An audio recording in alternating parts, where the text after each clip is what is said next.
This is Third Paradigm, and I'm Teresa Coraggio.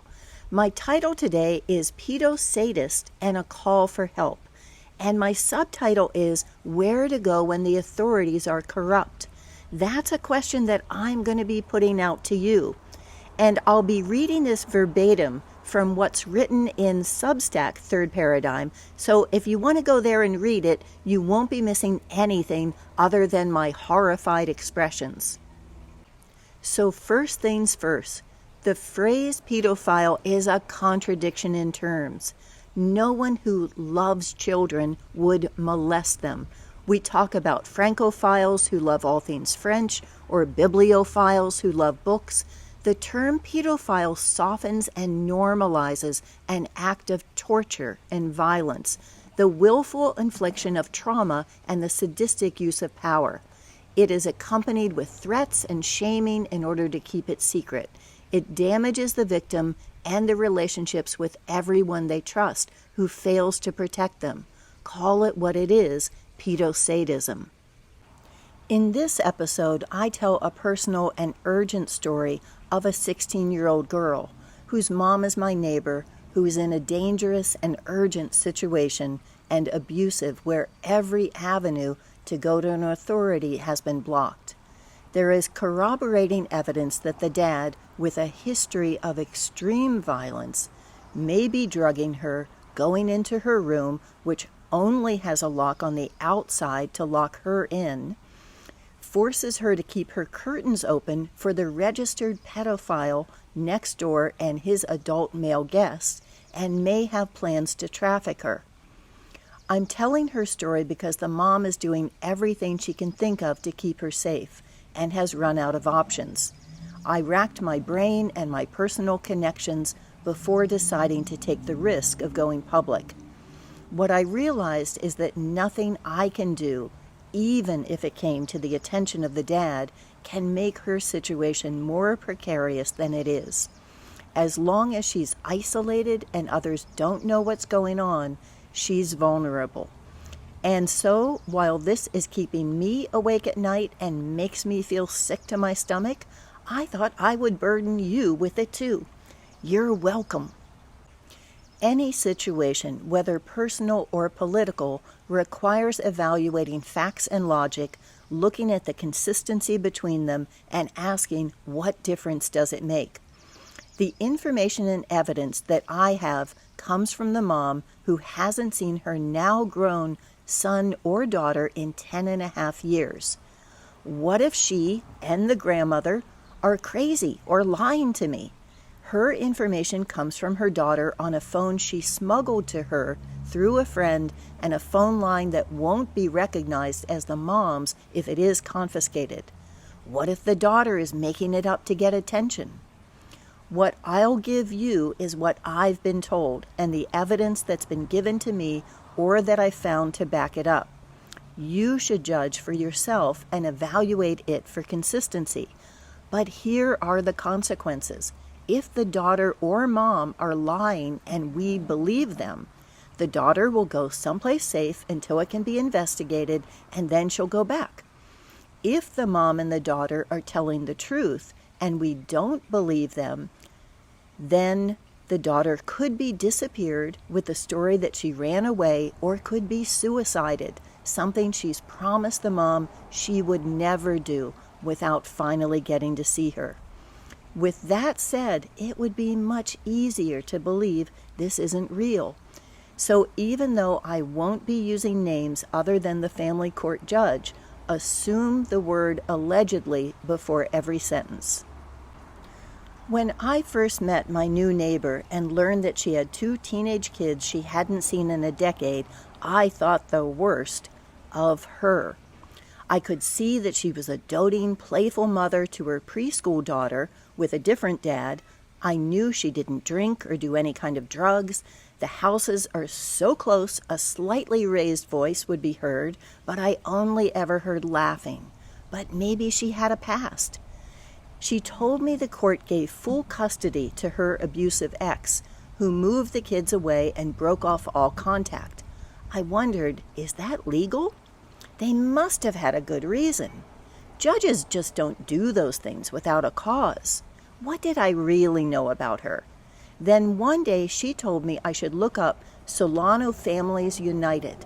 Under their plea to journalists, writers, reporters, and influencers, I read, "You'll find out that Solano County victim witness counselors don't like Unger because she has a well-documented history of failing to protect female victims of violence and sexual assault.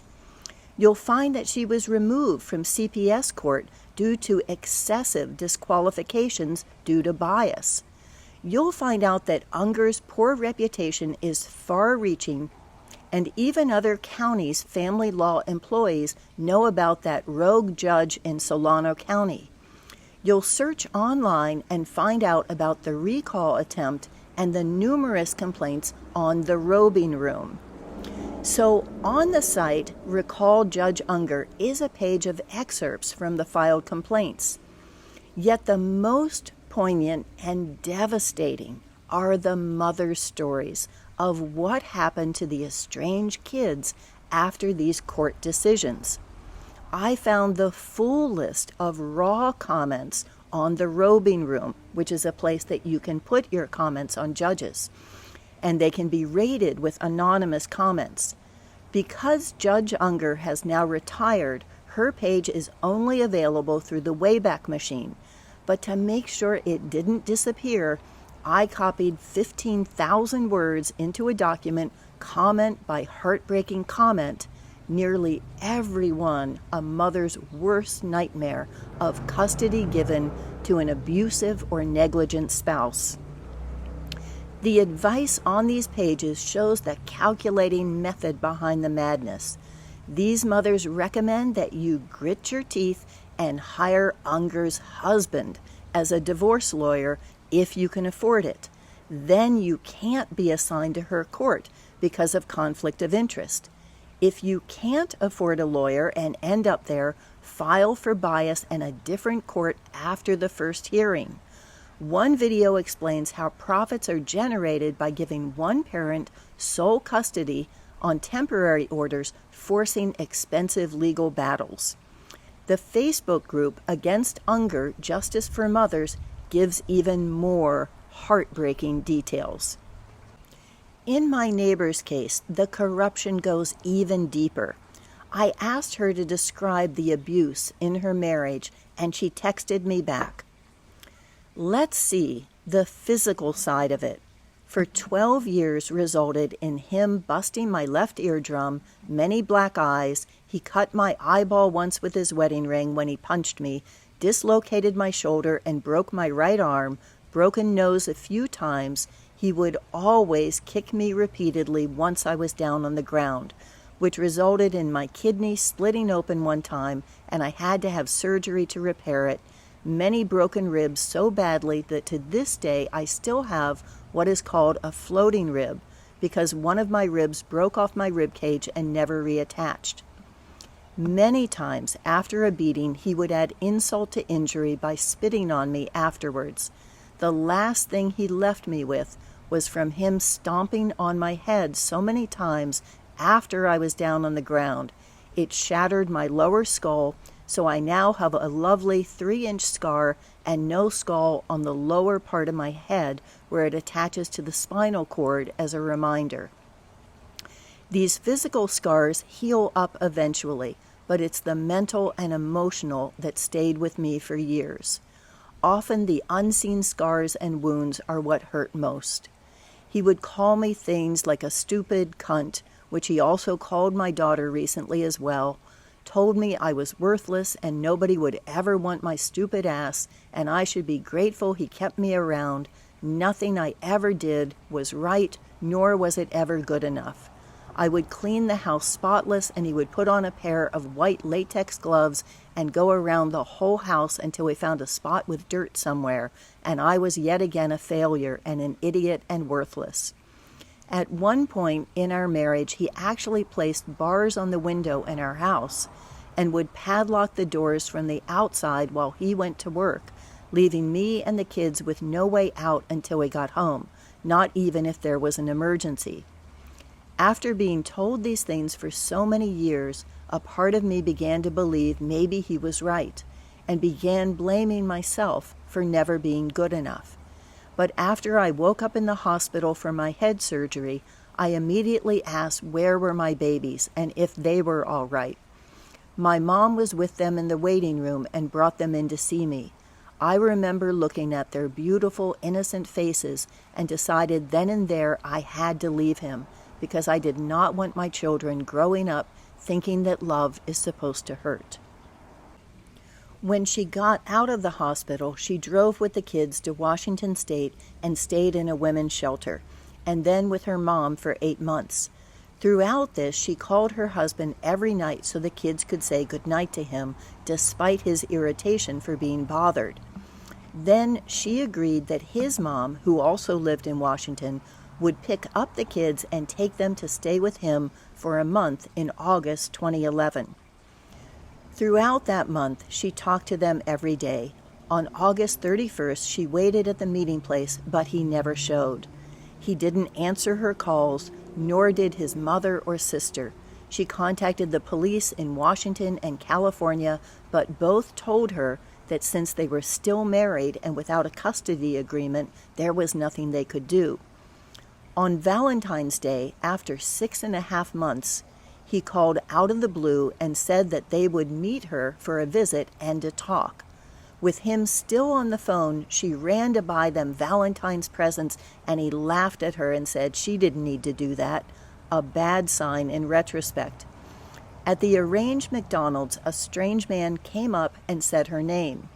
He then pulled a document a couple inches out of a manila envelope and said, "Your husband is suing you for divorce."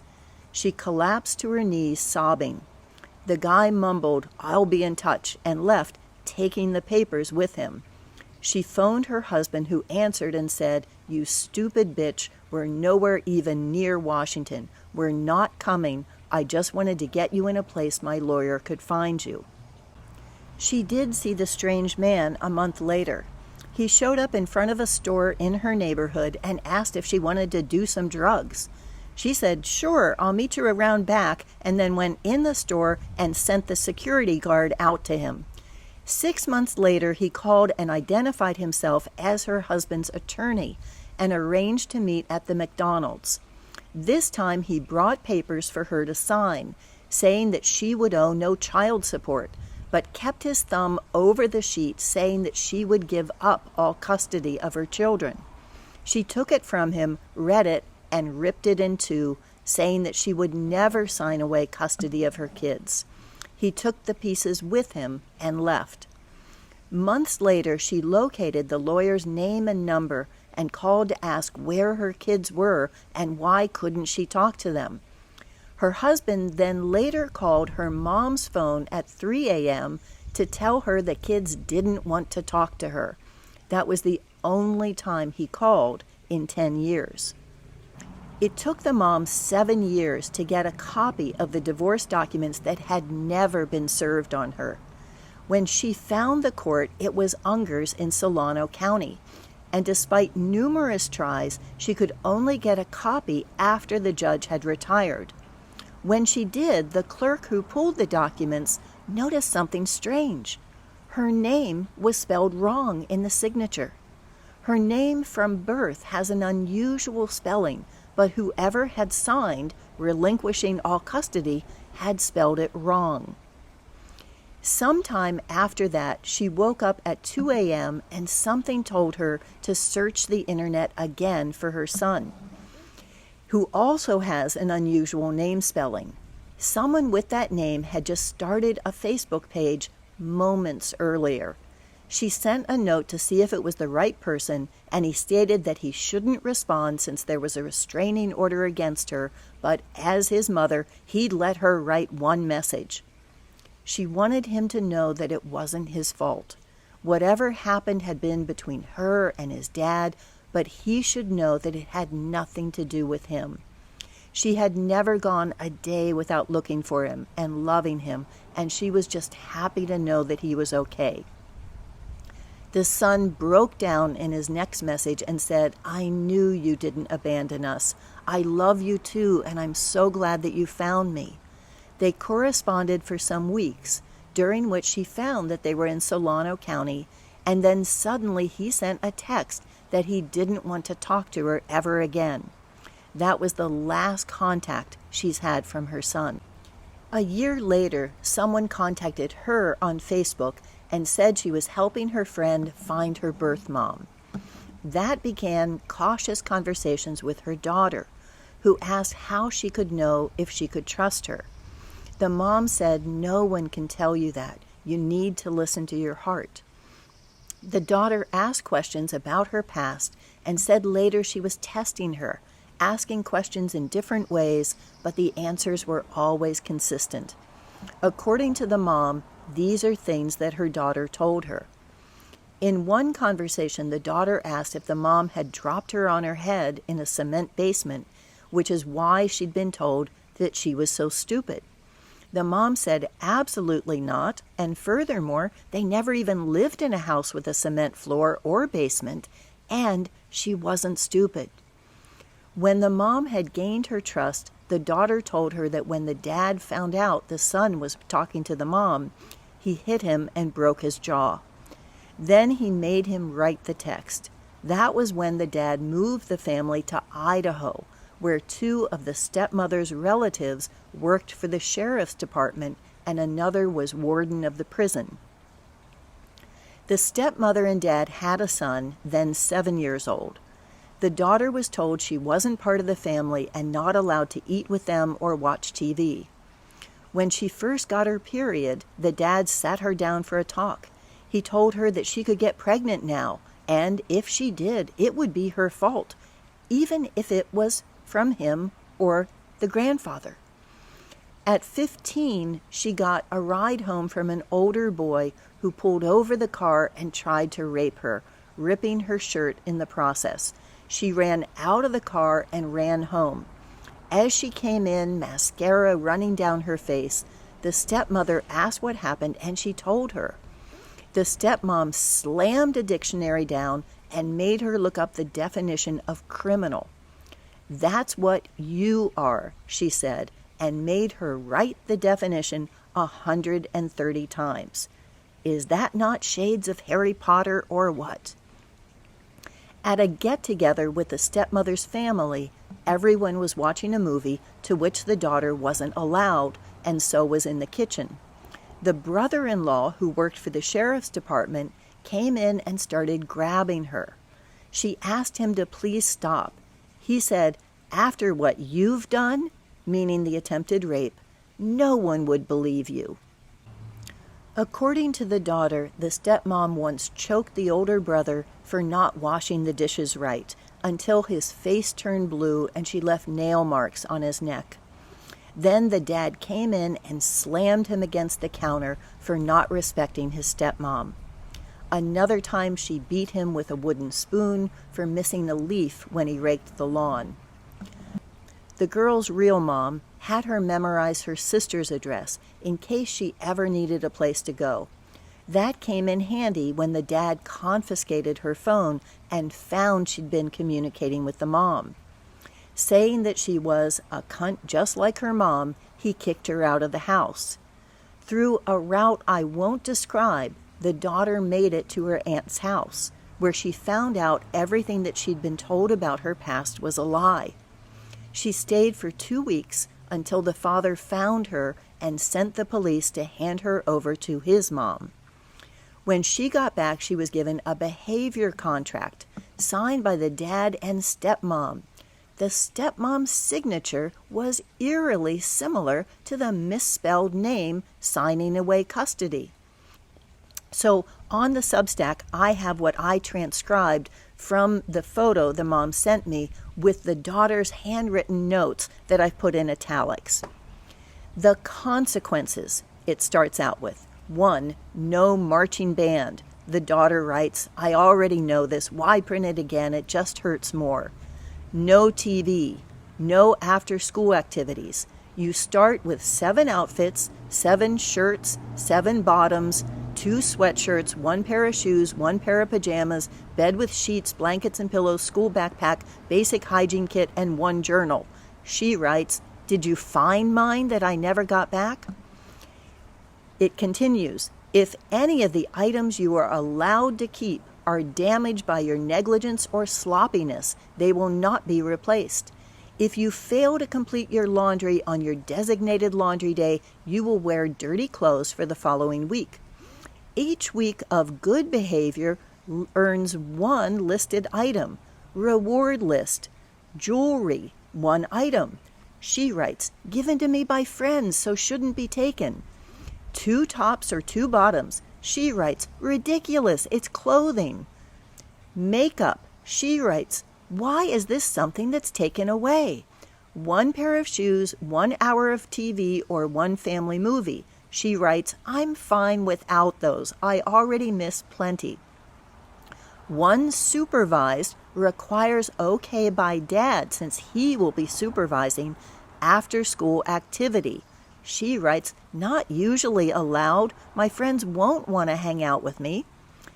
1 box of trinkets, photos, knickknacks, crafts, memories, etc. She writes, "Photos of what? What knickknacks? What crafts? What memories?" Or 1 15-minute supervised video chat with mom's name. See rules on separate page. Good behavior is defined by the following. 1. No unauthorized contact with the mom or her family members, text, email, phone call, Snapchat, or any other means of communication. She writes, "Why can't I talk to my family?" 2. Complete all missed schoolwork. 3. Grades must remain at B or higher. Remember, she's stupid. 4. Follow all house rules. 5. Be where you're expected to be. 6. Communicate. If a plan needs to change, it must be communicated immediately. And she writes, "You'll be following me around, so when would I use this?" Then follow the dress code, take responsibility for your actions, cooperate with investigators. And she writes, when? Violation of the good behavior guidelines will result in no reward that week. However, violation of the following rules may result in loss of previous items, reward options being removed from the list, or additional consequences. And those are unauthorized contact with mom's name or her family members by any means. 2. Possessing items not on the allowed items list. She writes, "I don't agree because you're going to take off what I want most, and I still don't see why I can't talk to my family. They love me, and I would like you to realize it's unfair for me not to talk to them because they are family." So here are the video chat rules. 1. Calls will be supervised by dad. If I am not home, there will be no video chat. A. I have the right to end the call at any time if I feel it's necessary. B. Repeated rule breaking by you or mom's name will result in this option being taken off the list. 2. 15 supervised minutes. 3. 2 call attempts. If there's no answer after the second attempt, you may choose another reward from the list. 4. There must be video. No video, no chat. Dad will approve of the setting. 5. No talking about any other family members or sharing personal information, i.e. location, contact information, future plans, or of relatives. 6. No talking about any travel plans. She writes, "Why am I not allowed to talk about what I want to be when I grow up, what grade I'm in, my honest opinion of how I am, or anything like that? This is not what I meant when I said seeing my mom. I'm 15. I should be able to talk with my mom if I want to. I seem like a prisoner with these rules. You said to be careful with my signature, so I'm just following your rules. I do not agree to this contract. Not once did we talk about it and write it out together. It was supposed to be something you write and want to see happen, and something I write and want to see happen. but this is what you guys want. It's unfair, and I will not sign this. We didn't even talk to the counselor about it." The dad's own sister spoke out against the treatment of the daughter at a family event, and she was therefore banned from ever being part of the family, to which she said, "That's good, I don't want to be part of this family." And her own daughter sent a note to the girl's mom, which I got a copy of, saying, "My mom told me about your daughter's situation. Then dad's mom and stepmom are torturous towards your son and daughter. For a long time I have witnessed it. They do chores for hours every day and are yelled at for every mistake. I've seen the stepmom smack your daughter and even make her walk with a heavy packed hiking backpack for eating too slow." When the mom sent a copy of the behavior contract to CPS, they interviewed the daughter in front of the stepmother and later told the mom that in Idaho, as long as a kid has a roof over their head and is going to school, there's nothing they can do. CPS, in any case, is required to send reports to the sheriff's office. So she sent me a photo of their non-response. This mom is resourceful. The daughter is surrounded by watchful eyes, a school counselor, a sympathetic doctor, an employer, a new boyfriend. The old one ditched her when she told him what was happening. His friends, her friends, parents of friends. There are late-night drive-bys to verify the viewing gallery at the pedophile's house. There are 3-way all-night calls so the daughter can sleep, and they can wake her if they hear a stranger's voice at 3 a.m. asking if she's asleep, as has happened, or if they hear the dad walking into the room. So here's what I know from looking at the papers from my own divorce and my research. Divorce papers have to be served by a neutral party so that the dates and places of hearings are known. Children can't be taken by one parent and hidden during the process. It takes at least 6 months from the time papers are served until a divorce can be finalized in California with multiple hearings. Any legal documents like a marital dissolution agreement has to be notarized by someone who verifies the ID of the signer. No divorce agreement is legal unless both parties have an opportunity to present their side.